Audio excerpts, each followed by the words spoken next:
Hello les petits amis, ravi de vous retrouver, j'espère que vous allez bien et que vous êtes en forme car aujourd'hui, oh oui, aujourd'hui je vous invite à un petit voyage en 1987 avec la présentation de ce duo GoBots Ultrabots de la gamme donc Dread Launcher Revolt. Donc composé d'un aigle et d'un transporteur. Rappelez-vous, il y a quelques semaines et quelques mois, j'ai eu l'occasion de vous présenter les petits combinators GoBots. Donc également donc dans ce principe-là, mais à une échelle standard, donc bien évidemment bien plus petit que celui-ci. Et donc c'est avec grand plaisir donc que je vais vous présenter donc aujourd'hui ce robot donc de la gamme Ultrabots, composé donc d'un aigle et du transporteur. Les présentations sont faites, alors passons dès à présent au vif du sujet. Allez, c'est parti, let's go! Wouhou! Ah oui, et au passage, je tenais à remercier ma femme et tonton Rico pour cette acquisition de premier choix. Voilà, des gros bisous!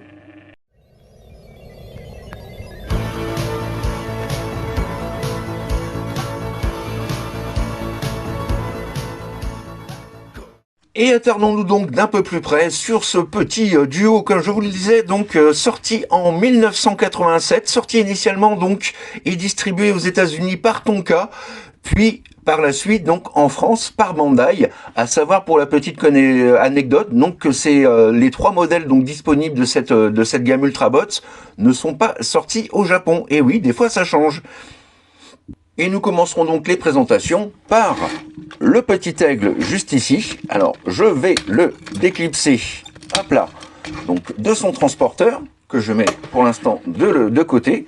Et donc, nous avons juste ici, alors je vais faire un petit zoom et un petit réglage de l'image. Et comme toujours, bien évidemment, qui dit GoBots dit plastique robuste et surtout des parties en métal. Donc voici notre petit aigle, voilà, dans sa configuration, on va dire, au repos pour le fixer donc sur la remorque. Voilà, très très bien réussi.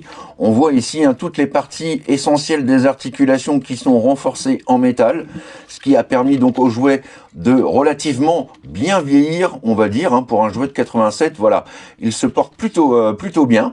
On reconnaît bien les attributs d'un aigle. Ça fait penser un petit peu d'ailleurs à l'aigle aux aigles des robots Super Sentai. Donc ça j'aime assez. Voilà un petit peu, donc avec les autocollants qui sont encore là, tout propre, tout beau, des petites parties colorées, quelques petites moulures et sculptures bienvenues.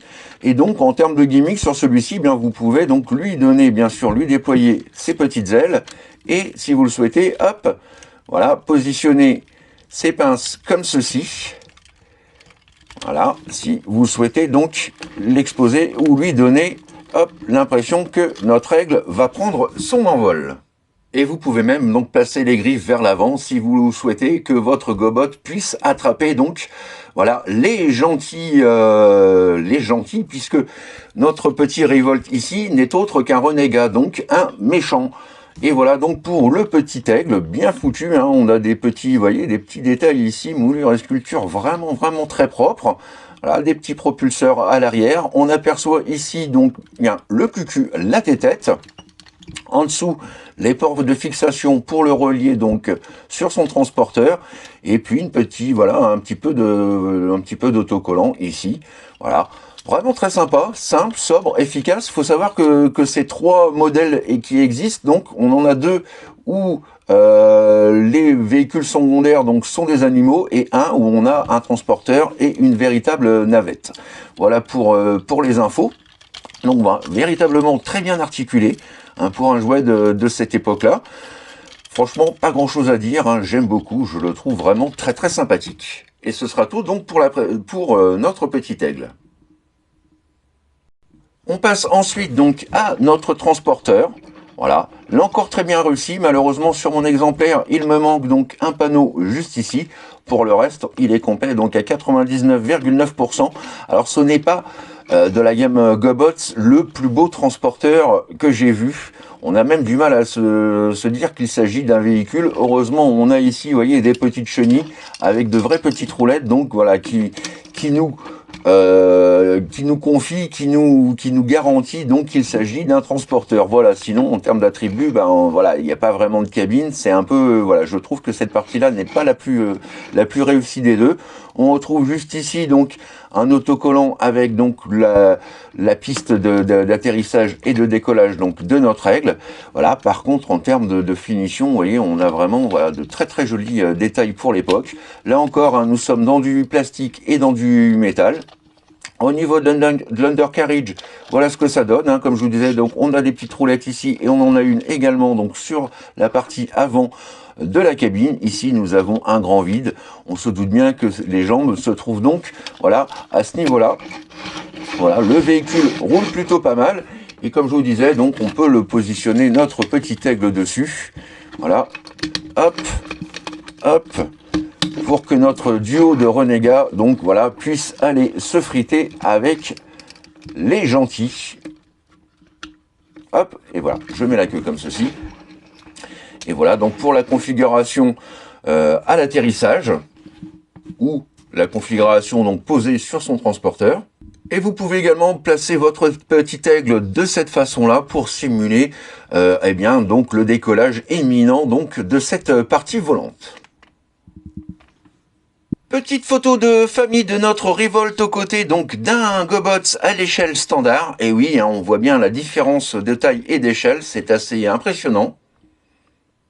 Et aux côtés de notre DX Bug-Byte, et là encore, on se rend compte donc que ce petit Ultrabots est bien plus grand, bien plus important. Le mode robot est également bien plus colossal donc qu'un simple DX. Voilà, et ça c'est également très très appréciable.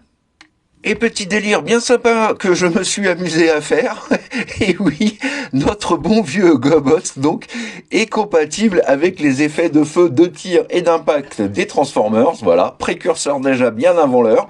Et donc voilà, là c'est pareil, hein, ça donne un petit dynamisme bien sympa donc à cette figurine. Alors concernant la transformation, jouet des années 80 oblige, il n'y a rien de compliqué, tout est vraiment fun, intuitif, et ce qui faisait aussi le charme des GoBots, et c'est le cas pour celui-ci, on passe très facilement donc d'un mode à l'autre. Voilà, donc ça c'est vraiment du fun à l'état brut. Nous allons commencer par l'aigle. Alors tout d'abord, nous allons hop, venir le déclipser de son transporteur, que je mets de côté. Voilà, donc dans un premier temps, eh bien écoutez, vous ramenez ces parties-là comme ceci, vous faites voilà, une petite rotation, vous mettez les pinces en place, idem ici, on pivote, et hop, les griffes sont prêtes.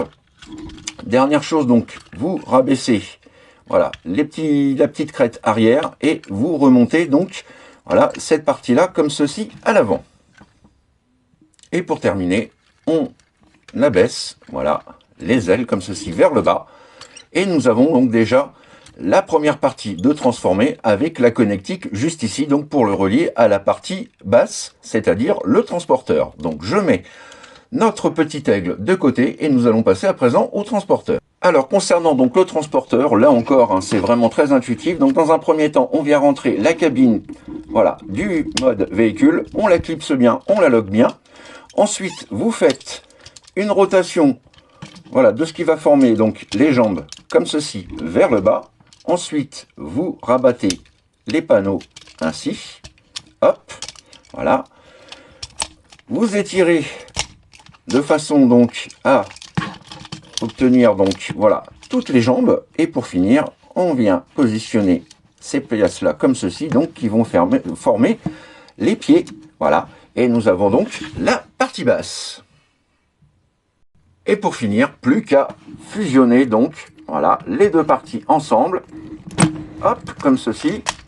Alors, je retire sur les jambes, et voilà, mesdames et messieurs, notre GoBot Revolt transformé.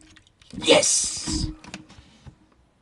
Et petit 360 de notre Revolt dans son mode bot, hop là, le backpack, voilà, c'est fichu, c'est fait la malle.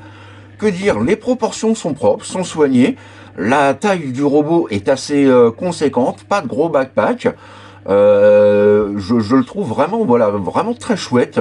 Ce mélange entre un véhicule et un animal, le truc qu'on trouve normalement dans les Super Sentai. Voilà, je trouve ça aussi sympa donc de retrouver ça dans l'univers des GoBots. Les finitions sont vraiment très très belles hein, pour un jouet de 87. Voilà, il est vraiment très très bien foutu et comme je le disais, toutes les parties les plus fragiles, à savoir donc les articulations, sont en métal. Voilà, comme ça, pas de risque de casser quoi que ce soit.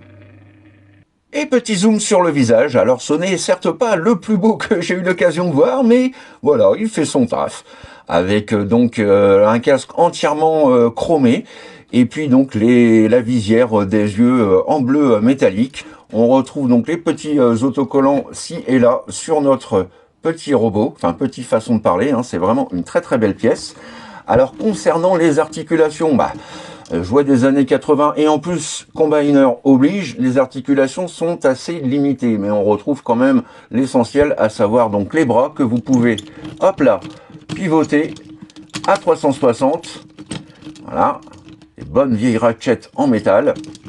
Vous pouvez également pivoter donc le bras à 360, une articulation du coude, voilà, vraiment optimum, ça fait plaisir.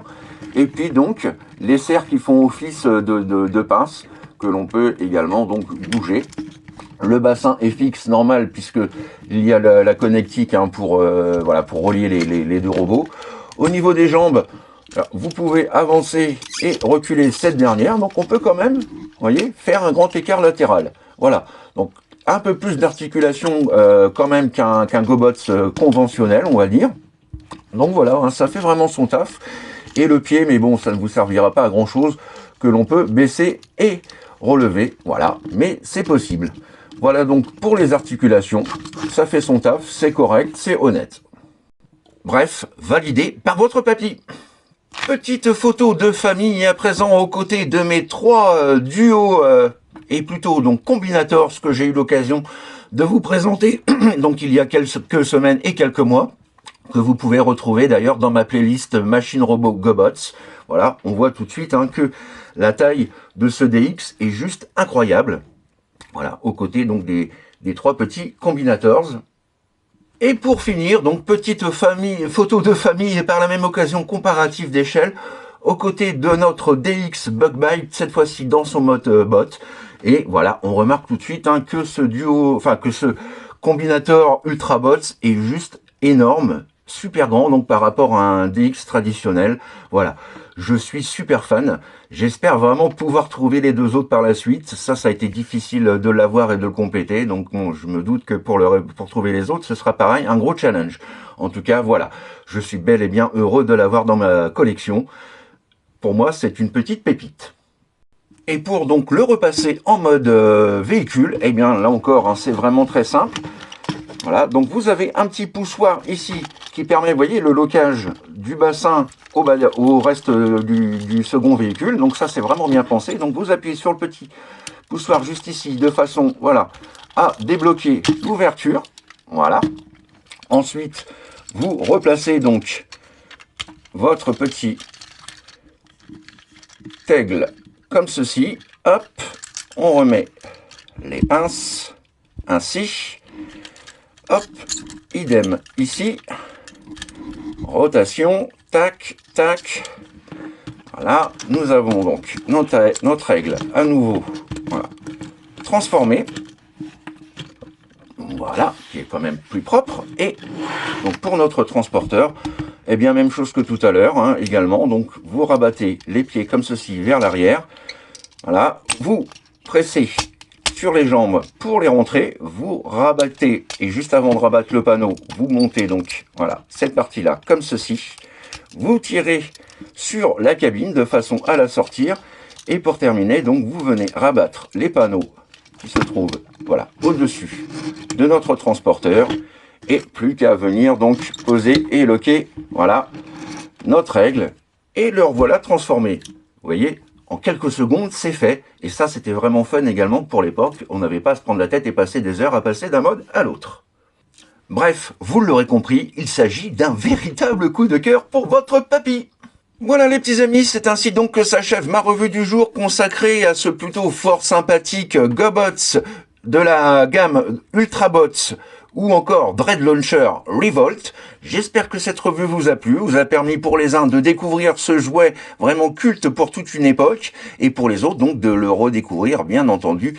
Quel plaisir de le compter parmi ma collection. Voilà, j'ai attendu très très longtemps donc pour pouvoir avoir l'essentiel des pièces, les réparer et avoir mon robot. Voilà, c'était pas une mince affaire, donc j'espère juste pouvoir trouver les deux autres à l'occasion. J'espère en tout cas que cette revue vous a plu. N'hésitez pas donc, et bien évidemment comme toujours, à me laisser vos commentaires, vos impressions, vos suggestions, bref ce que vous avez pensé donc de ce petit robot. D'avance également, merci pour tous vos petits pouces qui, vous le savez, me font infiniment plaisir, sont source de motivation, de joie et me donnent toujours envie d'essayer de m'appliquer à vous faire des petites vidéos sympas, sans prétention, mais entre fans. Voilà, je ne vous retiens pas plus, je vous souhaite une bonne semaine, on se retrouve bien évidemment donc vendredi pour de nouvelles aventures. D'ici là, plein de courage, et n'oubliez pas, faites ce que vous avez à faire, dans l'amour, dans la joie et dans la bonne humeur. Allez, plein de bisous les petits amis, bye bye, tchuss. I would have waited an eternity for this. It's over, Prime.